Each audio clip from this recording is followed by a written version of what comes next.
पिछली वीडियो में हम देख चुके हैं कि मेरी थोड़ी सी गलती की वजह से वीडियो कट हो गई थी बीच से, इसलिए हम उसको वहीं से आगे से दोबारा बना रहे हैं।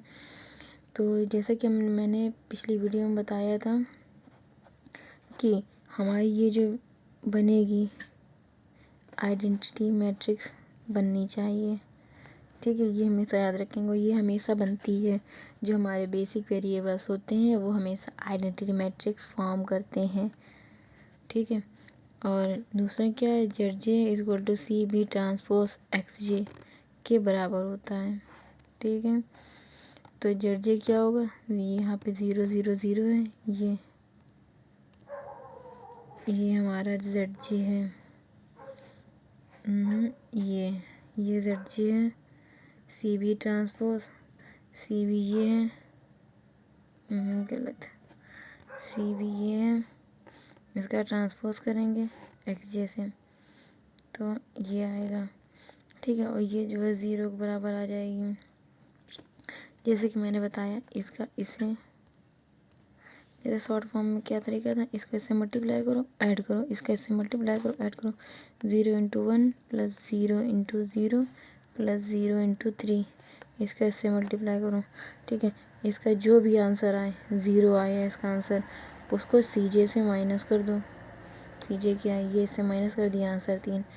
तो ये वही लिखा है, किस तरह करते हैं, ठीक है।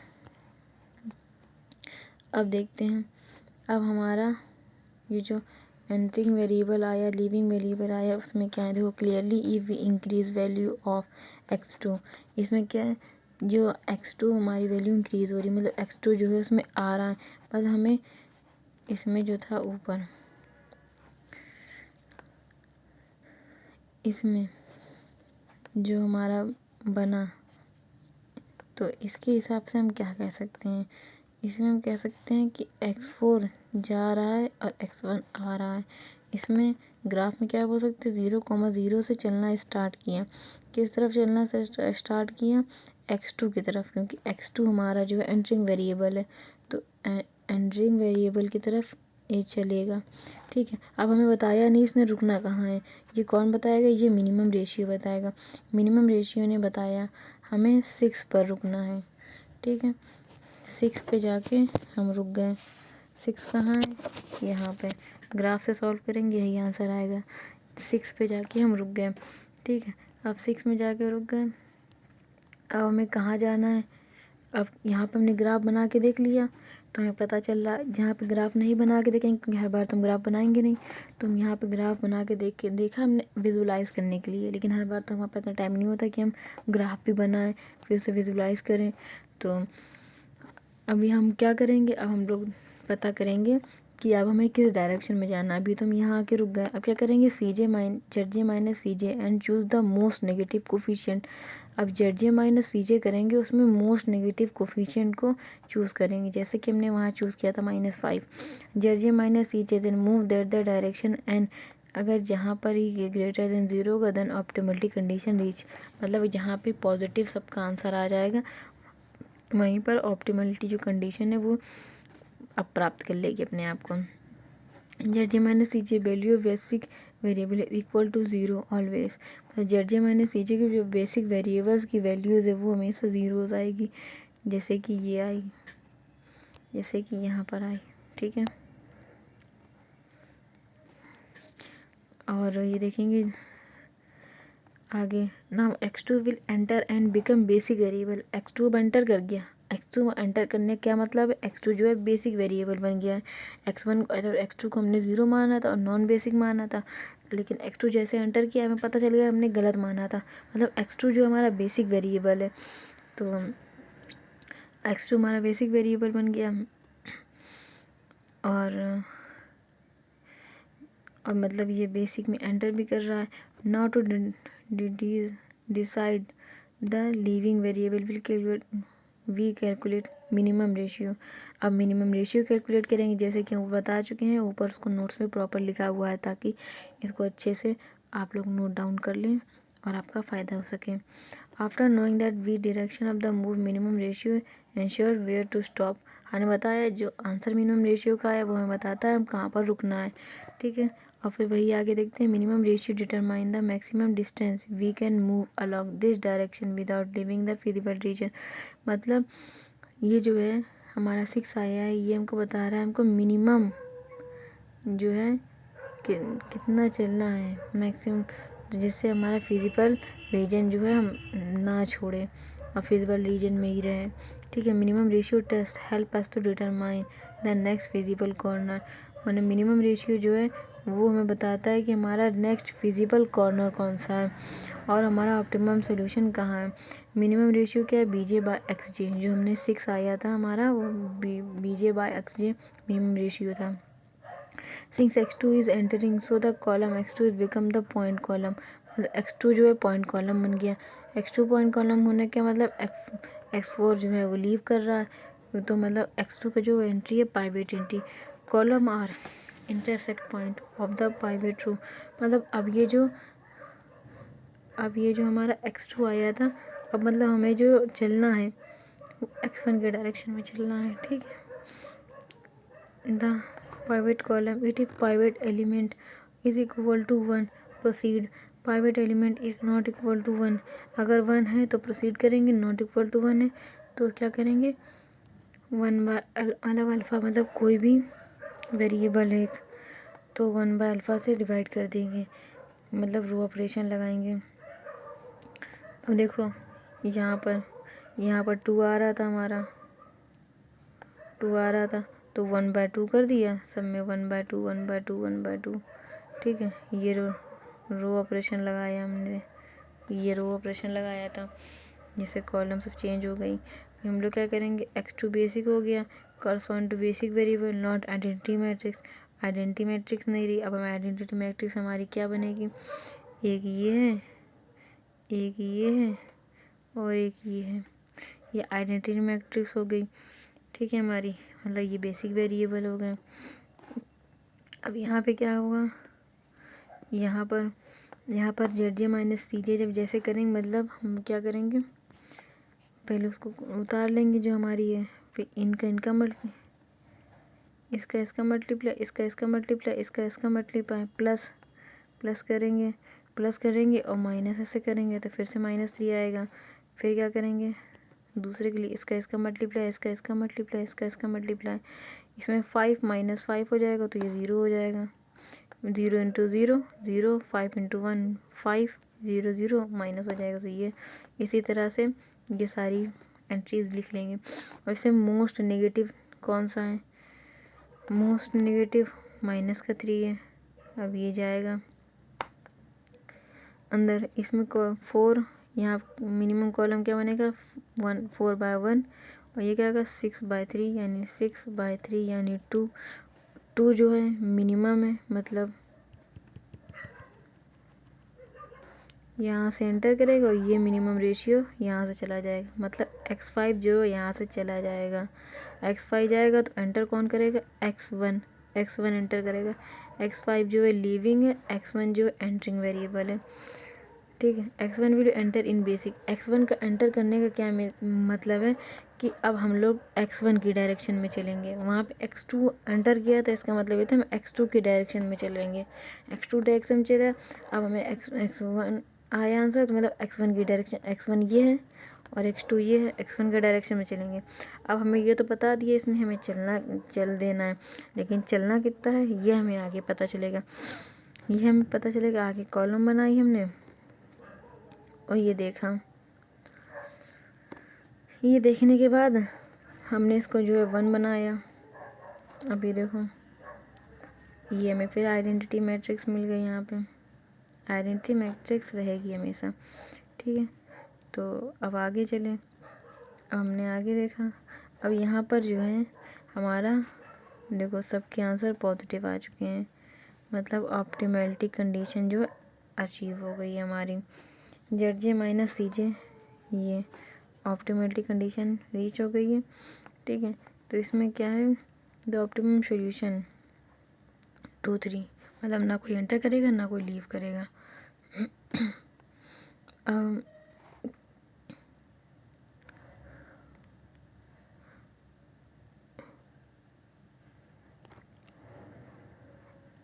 अब हमारे क्या आंसर है, अब हमारे आंसर क्या है, x3 लास्ट फाइनल टेबल में। x देखो यहाँ पे क्या x1 की वैल्यू कितनी है 2, तो 2, x2 कितना है 6, x3 कितना है 2, और जो नहीं है वो 0, मतलब ये हमारे बेसिक वेरिएबल हो गए, बेसिक फिजिबल सॉल्यूशन, और ये हो गया नॉन बेसिक फिजिबल सॉल्यूशन। ठीक है, ये निकाल दिया हमने। इसको किस तरह लिखा, ये z लिखा हुआ है। In simplex method if equation is minimum fx then most positive coefficient of zj minus cj will enter. मतलब अगर मिनिमम होता, जैसे कि इसमें क्वेश्चन में मैक्सिमम निकालने बोला था हमको, मैक्सिमम निकाला था, तो मोस्ट नेगेटिव एंट्रीज देख रहे थे हम लोग।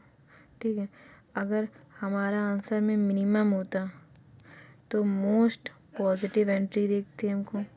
ठीक है, लेकिन हम अपने आप को क्या करेंगे, हम अपने आप को सेट कर रखेंगे मोस्ट नेगेटिव एंट्री पे सेट कर रखेंगे, क्योंकि बार बार चीज़ें सोचना थोड़ा डिफ़िकल्ट होता है क्वेश्चन टाइम जब करते हैं एग्ज़ाम में, तो हमारा माइंड वैसे ही इतना सारा प्रेशर होता है, नहीं झेल पाता है। तो क्या करेंगे, हम लोग मोस्ट नेगेटिव पे ही टिके रहेंगे। अगर क्वेश्चन हमें मिनिमम पे दिया जाएगा तो इसको हम मैक्सिमम कर लेंगे और इसका साइन माइनस कर देंगे, माइनस से मल्टीप्लाई कर देंगे, और जो हमारा क्वेश्चन है वो मैक्सिमम में आ जाएगा। मैक्सिमम में आएगा, फिर हम ये सॉल्व करते हैं वैसे सॉल्व कर लेंगे, क्योंकि मिनिमम जो होता है अगर उसको माइनस से मल्टीप्लाई कर दे तो मैक्सिमम के बराबर होता है। ठीक है, मतलब जो मिनिमम है, मतलब मान लो मिनिमम है, इससे माइनस का मल्टीप्लाई कर दिया तो ये मैक्सिमम हो गया, यहाँ पर पहुँच जाएगा।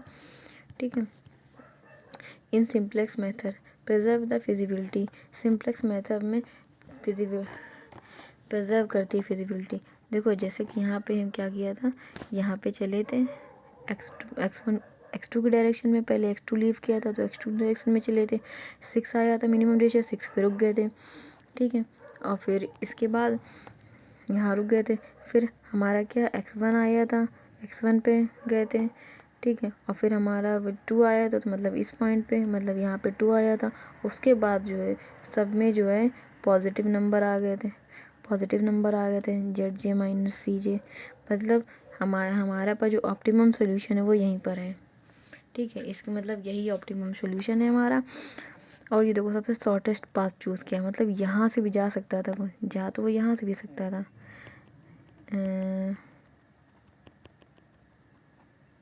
जाता तो वो यहाँ से भी चला जाता, यहाँ से ऐसे फिर ऐसे, लेकिन वो यहाँ से गया, मतलब शॉर्टेस्ट पाथ लेगा और जो फिजिबिलिटी है वो भी बचा के रखेगा, बना के रखेगा।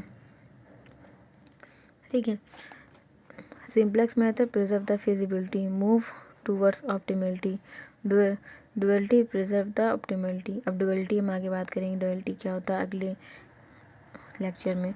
Move toward feasibility, in simplex method of value in BJ is negative, अगर बीजे वैल्यू नेगेटिव होती है any constant then we will multiply with -1।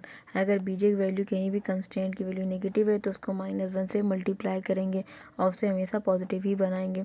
Bye graphical method we can check whether LPP alternate optimum, हम graphical method से check कर लेते थे कि alternative optimum मिल रहे हैं या नहीं, लेकिन अगर जब हम सिंप्लेक्स मेथड यूज़ करेंगे हम, तो जैसे कि हमारा क्वेश्चन में कुछ इस तरह था।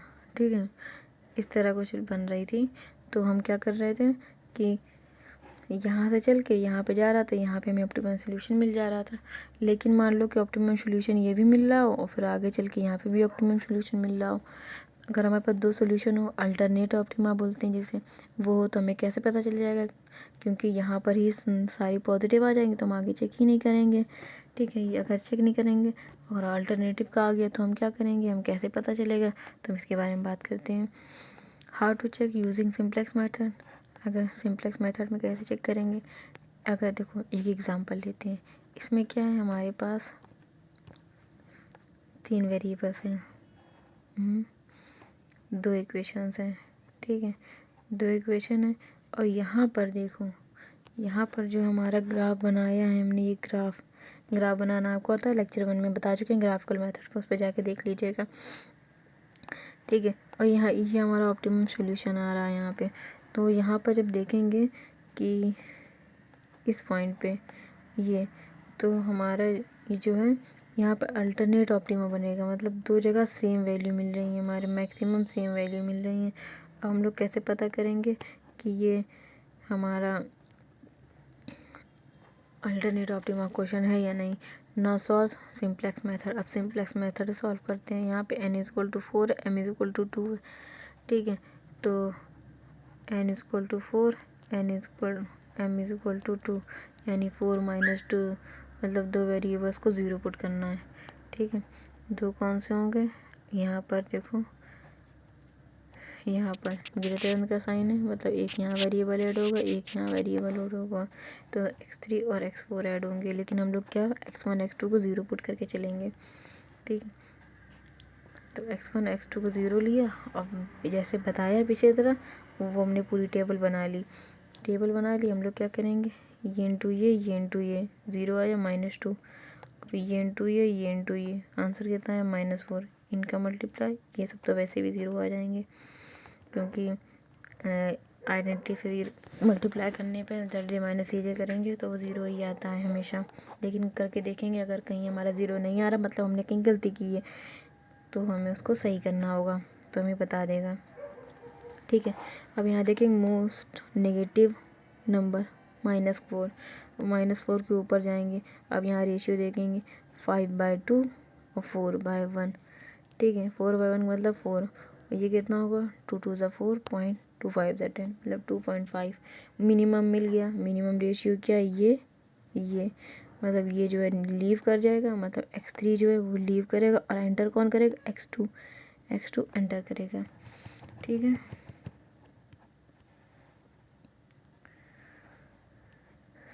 अब हमारा जो है आगे आएंगे, हम इसको 1 बना लेंगे, ठीक है। 1 बनेगा, x2 ऐड हो जाएगा, आगे की ये रेशियो बना लेंगे। अब देखेंगे कि यहाँ पे सब्जी पॉजिटिव आ रहा है, तो ना the required identity matrix basic variable. तो आइडेंटिटी मैट्रिक्स हमें चाहिए होगी। आइडेंटिटी मैट्रिक्स हमारे पास यहाँ देखो बन नहीं रही कहीं, ठीक है। आइडेंटिटी बनाने के लिए हम लोग क्या करेंगे, ऑपरेशन लगाएंगे। ऑपरेशन लगाया, अब देखो यहाँ पर हमें आइडेंटिटी नहीं मिल रही थी कहीं, बस ये थी और यहाँ पर नहीं थी। हमने रिलेशन लगाया, तो ये देखो आइडेंटिटी मैट्रिक्स मिल गई हमको। और यहाँ पर क्या है, यहाँ देखो अगर कहीं भी, अब देखो 3 0 हो गए, ये 3 0 हो गए। अब इसका मतलब क्या है, अगर कहीं भी बेसिक, हमारे पे क्या होता है, एक बेसिक फिजिबल सॉल्यूशन होता है और एक नॉन बेसिक फिजिबल सॉल्यूशन होता है, ठीक है। इसमें क्या था, अगर हमें यहाँ पे 2 वेरिएबल ज़ीरो करने थे, और यहाँ पे क्या है 3 वेरिएबल ज़ीरो आ गए। इसका मतलब 3 वेरिएबल ज़ीरो होने का मतलब हमारे n-m जो है, जो 2 थे, 0 होने थे, वो जो है हमारे पास 3 0 हो गए। इसका मतलब क्या, हमें अल्टरनेट ऑप्टिमा मिलेगा, ठीक है। अगर कहीं पे n-m जो है उससे ज़्यादा ज़ीरोज़ मिल जाते हैं, जैसे कि यहाँ पर 2 था और हमें कितने ज़ीरो मिल गए, 3 ज़ीरो मिल गए, तो इसका मतलब है यहाँ पे अल्टरनेट ऑप्टिमा है, मतलब हमारा बेसिक फिजिबल सॉल्यूशन जो है वो भी 0 हो रहा है, ठीक है। इसको क्या करेंगे, अब इसका पॉइंट को किस तरह लिखेंगे, इसको पॉइंट क्या लिखेंगे, देखो x2 और x4, यानी x1 0 है, x2 कितना है 5/2, x3 कितना है 0, x4 कितना है 3/2 और x बस 4, ठीक है। ये हमारे दो निकल के आ गए। अब ये देखो कंडीशन होल्ड कर रही है हमारी, positivity z minus G optimality hold कर गई। अब देखो achieve, now we need to check whatever this optimal solution is unique और अल्टरनेट ऑप्टिमा। अब यहाँ पे हमें 3 जीरोज़ मिल गए, मतलब n-3 2, मतलब कि 2 जीरो होने चाहिए, जबकि हमें 3 जीरो मिल गए। तो हमें चेक करना पड़ेगा कि यूनिक ऑप्टिमा है या नहीं, क्योंकि अगर 0 3 मिले मतलब ज़रूर से ज़रूर अल्टरनेट ऑप्टिमा होगा। ना by checking looking at the final table, अब हम लोग फाइनल टेबल देखेंगे।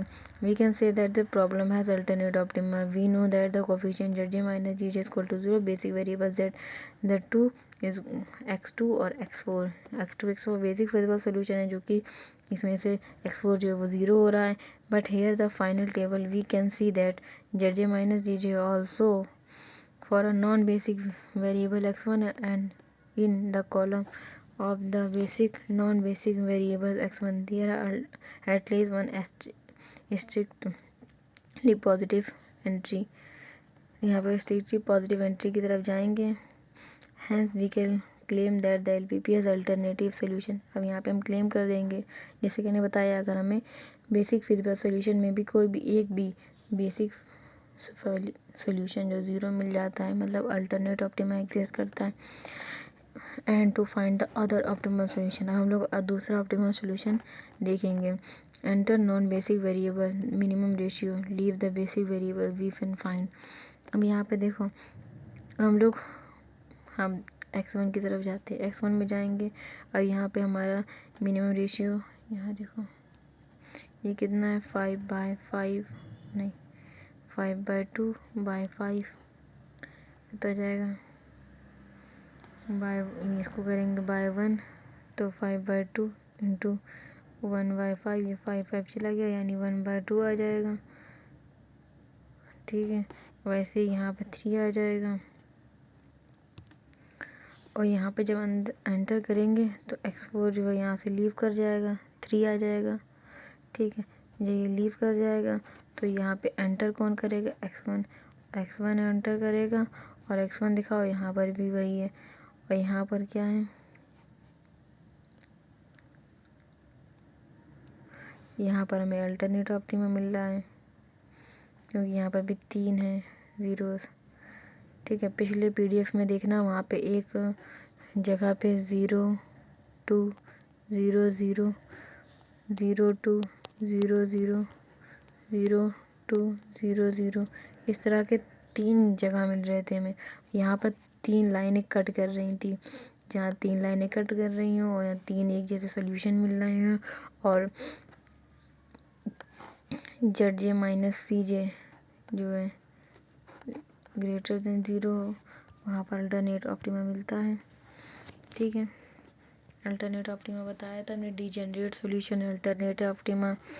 ठीक है, अब हम इम्पॉर्टेंट देखते हैं क्या बात है इसमें। देखो, why do we require at least 1 entry strictly positive. हमें एटलीस्ट 1 एंट्री स्ट्रिक्टली पॉजिटिव चाहिए थी वहाँ पे, जो कि हमने यहाँ पे ली थी। एक पॉजिटिव एंट्री तो ली हमने यहाँ पर, जबकि आज तक मोस्ट नेगेटिव ले रहे थे। तो क्यों ली, non basic variable alternate optima के सिंप्लेक्स मेथड में at least 1 entry should be strictly positive in that column because we required minimum ratio to the define. It means that if minimum ratio is defined, that we shall move towards the other corner point। इसका मतलब क्या है, other point पर जा सकते हैं। However, इसका मतलब क्या, हमें alternate optimum solution मिलेगा। ठीक है, तो we have already discussed unbounded solution, bounded solution, converse जो होता है इसका ट्रू नहीं होता है, बाउंडेड एंड बाउंडेड भी प्रूफ कर चुके हैं, ग्राफिकल मेथड भी पढ़ चुके हैं, ग्राफिकल मेथड में बाउंडेड एंड बाउंडेड कैसे होता है वो देख चुके हैं। अब सिंप्लेक्स में देखते हैं। अगर क्वेश्चन हमने लिया ये, ठीक है, ये क्वेश्चन लिया जिसका ग्राफ की ये बन के आएगा। ठीक है, इसमें रीजन जो है अनबाउंडेड है। अब ग्राफिकल से तो देख लिया, अब अगर आप सिंप्लेक्स में सॉल्व करेंगे तो कैसे पता चलेगा, इसके लिए हम देखेंगे। हम लोग स्टार्ट क्या करेंगे, ये इक्वेशन है, इसमें इक्वल बनाने के लिए वेरिएबल्स ऐड करेंगे। यहाँ पर वेरिएबल x3 ऐड करेंगे, यहाँ पे x4 ऐड करेंगे। ठीक है, x3 x4 ऐड कर लिया, इक्वल ये जो है इक्वालिटी में चेंज हो गई। तो हम x1 और x2 को ही 0 रख के देखते हैं। पहले तो हमने 0 रखा, तो x3 और x4 बचे हमारे पास। x3 x4 बचे, एज इट इज़ टेबल बना लिए हमने जैसे बनाते हैं। मोस्ट नेगेटिव में एंटर करेंगे, मिनिमम रेशियो देखेंगे, 10 है मिनिमम रेशियो, बाहर चले जाएंगे। यहाँ पे ये बाहर जाएगा, मतलब x3 जो है वो बाहर जाएगा और एंटर करेगा x1। ठीक है, x1 एंटर किया, x3 बाहर चला गया। अब यहाँ पर जो क्वेश्चन फिर आगे जो है आगे रेशियो चेंज किया, फिर देखा यहाँ पे फिर ये -3 आ रहा था, -3 मोस्ट नेगेटिव एंट्री आएंगे, फिर यहाँ अंदर जाएंगे, ये चले जाएंगे, ये बाहर चला जाएगा मतलब, ठीक है। मोस्ट नेगेटिव एंट्री बनेगी यहाँ पे, मतलब मोस्ट नेगेटिव नहीं, मिनिमम रेशियो बनेगा, मिनिमम नंबर होगा मतलब x4 जो लीव कर जाएगा। इसमें क्या, in the simplex matter it we ZJ - CJ is greater than equal 0 and for any column of AIJ should be less than 1 और इक्वल टू 0, मतलब एनी कॉलम लेस देन 1 और इक्वल टू 0। अगर यहाँ पे कोई भी कॉलम जो होती है ZJ - CJ की लेस देन 1 होती है और इक्वल टू 0 होती है, तो क्या होता है, then given LPP is unbounded. इसका मतलब LPP जो है अनबाउंडेड हो जाती है, ठीक है। LPP अनबाउंडेड हो गई, हैंस अनबाउंडेड रीजन हो गया। LPP का सॉल्यूशन ही अनबाउंडेड मतलब रीजन ही अनबाउंडेड है। अनबाउंडेड रीजन हमें ऐसे पता चल जाएगा। In simplex math table we all XJ ZJ - CJ is greater than 0, optimum condition is obtained for any column, all the AIJ should be less than 1 और equal to 0 होना चाहिए। Then the given LPP has bounded optimal solution but optimal unbounded optimal region. We saw the graphical method, corner points more two lines cut each other, the correspond to corner point, we will get degenerate। अगर दो से ज़्यादा cut करती हैं तो degenerate होता है, ठीक है। मतलब दो कट करती है डिजेनरेट, और नहीं कट दो से ज़्यादा करती है तो नॉन डिजेनरेट होता है, ठीक है। अभी हम लोग इसमें सिंप्लेक्स में बात कर लिए और डिजेनरेट के बारे में बात कर लिए, अनबाउंडेड के बारे में बात कर लिए। अब हम देखते हैं इफ़ देयर आर टाई, अगर यहाँ पे टाई होता है मिनिमम रेशियो, मतलब मान लो कि इसका मिनिमम रेशियो, जैसे कि मिनिमम रेशियो में 10 आया था, अगर इसमें भी 10 आ जाता, मतलब दोनों में कौन सा चूज़ करना हम नहीं बता सकते, तो क्या कहते हैं, we an option to choose the leaving variable. तो हम लोग हमारे पास ऑप्शन होता है मिनिमम वेरिएबल चूज़ करने का। In such scenario we will have degenerate in the table. अगर ये ऐसा कोई सीन बनता है तो उसका क्या मतलब है, डिजेनरेसी है, मतलब डिजेनरेट है। फिर सोल्यूशन हमारा leaving variable made in next table, the solution in next table would be generate solution. अगर दूसरा टेबल बनाएंगे उसमें डिजेनरेट बनेगा। हमने बताया कुछ वेरिएबल्स जो हैं कि अगर मतलब ये साइन है, मतलब यहाँ पे 10 हो, x1 + x2 है, मतलब यहाँ पे कुछ ऐड करेंगे तब ये इक्वल होगा, ठीक है। अगर ज़्यादातर हमने क्वेश्चन इसके लिए हैं, जैसे मान लो x1 + x3 इस तरह हो, तो इसका क्या मतलब, अगर इसमें हम कुछ माइनस करें, मतलब x1 और x3 अगर हम इसमें कुछ x4 माइनस कर दें तो ये इक्वल टू 0 हो जाएगा। तो मतलब यहाँ पर हम प्लस कर रहे हैं, यहाँ पर हम माइनस कर रहे हैं। अब प्लस और माइनस कर रहे हैं, इसका मतलब कि नाम भी इनका अलग होना चाहिए। तो इनका क्या नाम है देखते हैं। In linear programming problem slack variable are introduce to, जहाँ पर ग्रेटर देन होगा उसका स्लैक वेरिएबल बोलते हैं, मतलब यहाँ पे जो ऐड कर रहे हो वो स्लैक वेरिएबल है। Equality constraint then step is essential for solving problem using method like this simplex method required. कहीं कहीं बोलते हैं कि जैसे कि x1 + x2 greater than equal 10 हो, यहाँ पे x3 ऐड किया है तो स्लैक वेरिएबल है x1 + x2।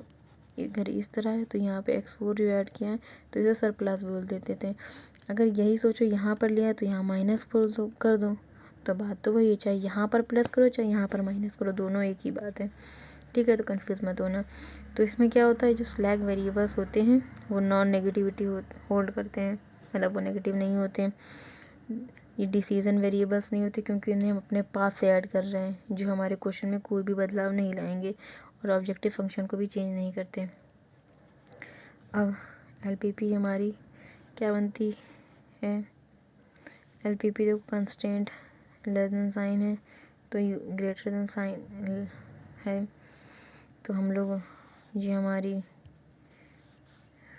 बनती है कंस्टेंट, ये कंस्टेंट है, ये SI है, इसको S से बता दिया है, positive value SI, that in called slack variable. Linear programming सब problem surplus variable are introduced to transform inequality constraint.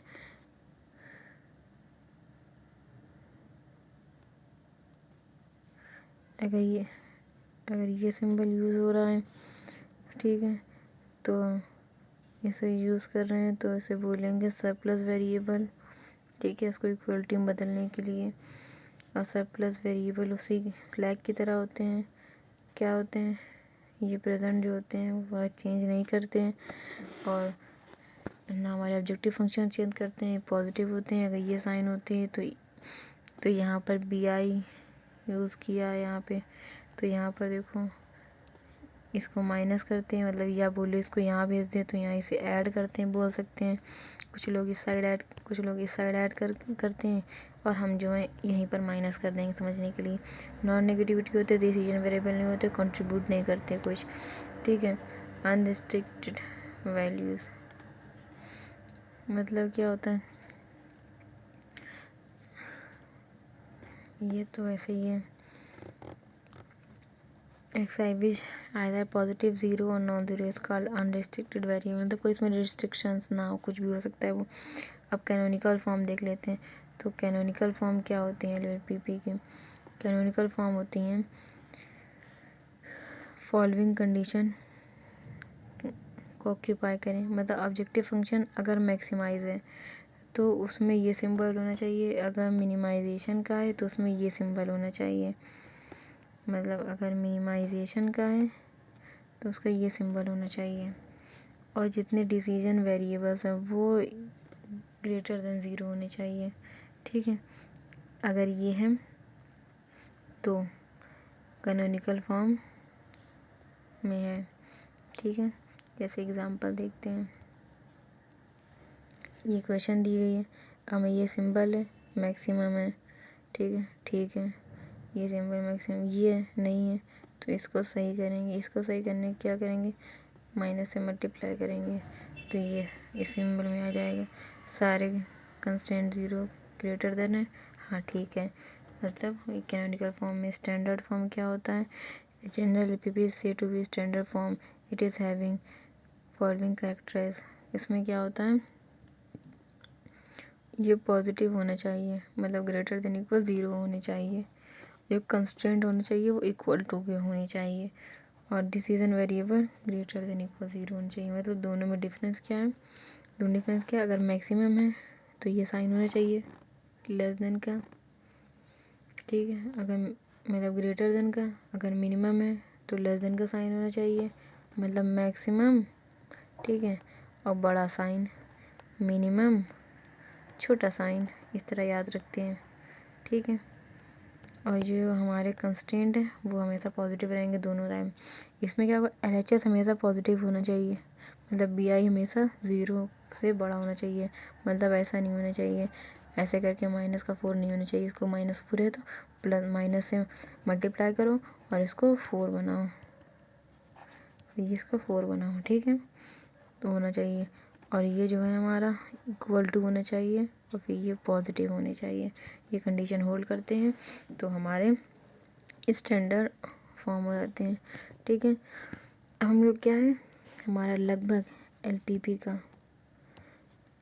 का जो हमारा सिलेबस है नेट और गेट का कंप्लीट हो चुका है। डुअलिटी देखनी है, प्राइमल देखने हैं और थोड़ा सा ट्रांसपोर्टेशन प्रॉब्लम्स भी देख लेंगे, तो इससे हमारा क्वेश्चंस जो है मतलब सारा सिलेबस जो हमारा गेट का, नेट का, सेट का सब कंप्लीट हो गया है।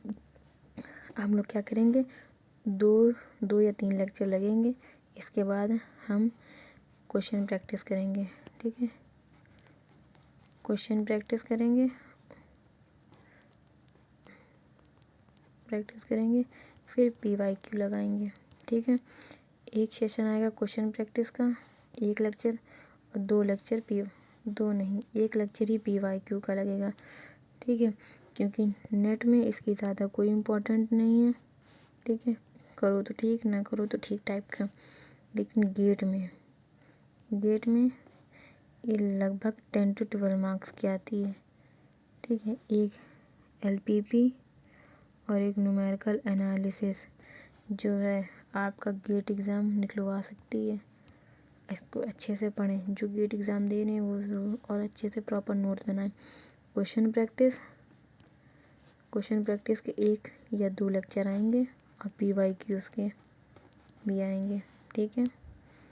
इसके बाद हमारी मतलब 2 लेक्चर वहाँ करीब रह गए हैं, 3 ये टोटल 5 लेक्चर और रह गए हैं। हमारी LPP जो है कंप्लीट हो गई, ठीक है। इसके बाद आप कमेंट में बताएं आपको कैसा लगा, हमें सपोर्ट करें। इसके बाद हम जो है न्यूमेरिकल एनालिसिस या लीनियर अलजेब्रा स्टार्ट करेंगे। Thank you everyone.